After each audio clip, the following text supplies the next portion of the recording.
बिहार में विधानसभा चुनाव की डगर जो है वो बड़ी मुश्किल है, क्योंकि कोरोना का संक्रमण है और संक्रमण के साथ साथ जो बाढ़ जैसी विभीषिका वाली स्थिति में दिख रही है वो अपने आप में एक बड़ी चुनौती बनी हुई है। सरकार लगातार इन चुनौतियों का सामना कर रही है, लेकिन साथ ही साथ जो सत्ता में पार्टी है, मतलब जनता दल यूनाइटेड, वो वर्चुअल रैली की तैयारी में जुटी है नीतीश कुमार की। 2 दिन पहले हमने आपको खबर दिखाई थी कि जनता दल यूनाइटेड ने नीतीश कुमार की जो वर्चुअल रैली होने वाली है 7 अगस्त को, उसके लिए रणनीति बदल दी है, मतलब उसका एजेंडा चेंज कर दिया है। हमने आपको बताया था कि नीतीश कुमार 7 अगस्त को रैली तो संबोधित करेंगे वर्चुअल वे से, लेकिन उस रैली का एजेंडा बदला हुआ होगा। उसमें चुनाव की चर्चा कम होगी, उसमें कोरोना संक्रमण की चर्चा ज्यादा होगी और बाढ़ जैसी स्थिति, जिस स्थिति में बिहार को बाढ़ ने पहुंचा दिया है, उसकी चर्चा ज्यादा होगी। और हमारी इस खबर पर अब खुद जेडीयू ने मुहर लगा दी है।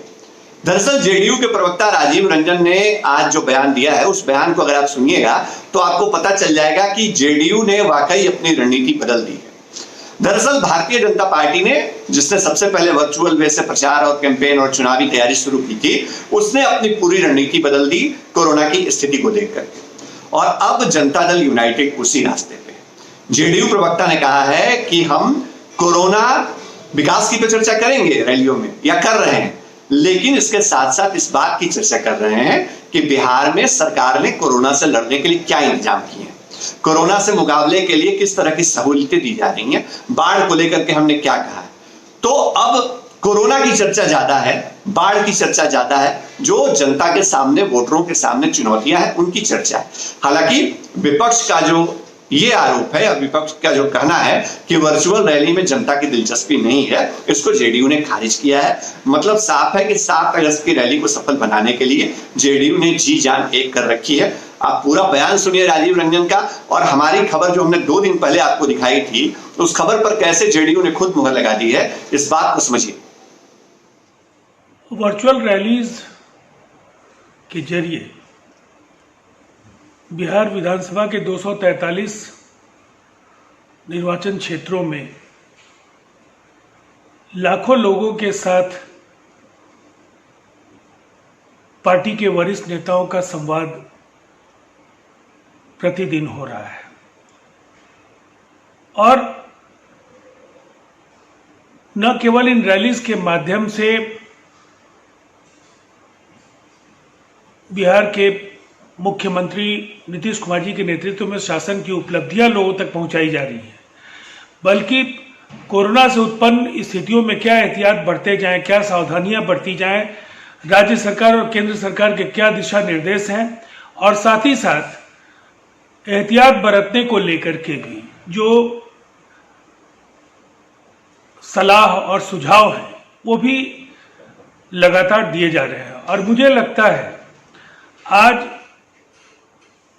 बड़ी रैलियों के जरिए लोगों तक पहुंच पाना संभव नहीं है, और वैसी परिस्थिति में, वैश्विक आपदा के इस विषम घड़ी में पार्टी ने जिस तरह से वर्चुअल प्लेटफॉर्म के जरिए लोगों तक पहुंचने का काम किया है, उसकी आलोचना विपक्ष चाहे जो भी करे, लेकिन जनता निसंदेह इन वर्चुअल रैलीज का फायदा लेने के लिए तत्पर है, और वो लोग बड़ी संख्या में इन कार्यक्रमों से जुड़ रहे हैं।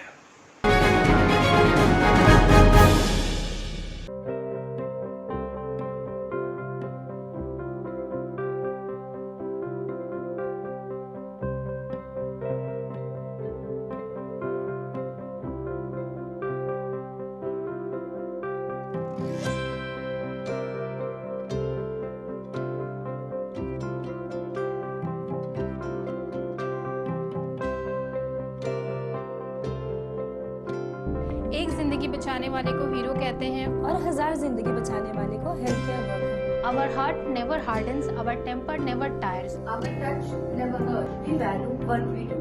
We at Paras work for cause, not for applause. Lockdown के समय, लॉकडाउन के बाद हम हैं आपके साथ।